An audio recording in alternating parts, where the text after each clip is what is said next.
பாஜக மாநில தலைவர் அண்ணாமலையை பக்குவமில்லாத அரசியல் தலைவர் என்றும் அவர் ஒரு அரசியல் வியாபாரி எனவும் அதிமுக முன்னாள் அமைச்சர் ஜெயக்குமார் கடுமையாக விமர்சித்துள்ளார்.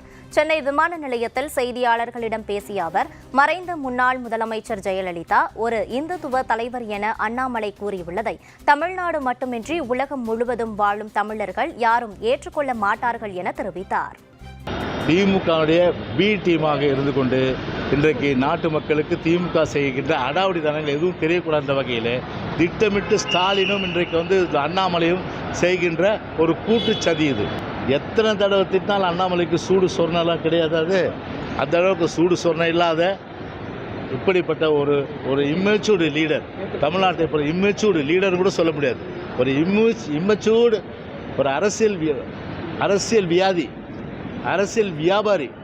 69% இடஒதுக்கீடு அதை அமல்படுத்த வேண்டும் என்று சொல்லி வாதிட்டு அதன் அடிப்படையில் இன்றைக்கும் அந்த ஒரு இடஒதுக்கீடு அதை அனுபவித்துக் கொண்டு தமிழ்நாடு இருக்கிறது சொன்னால் நாம் நினைவு கூர்ந்து பாராட்டக்கூடிய ஒரு தலைவர், புரட்சி தலைவி அம்மா அவர்கள்.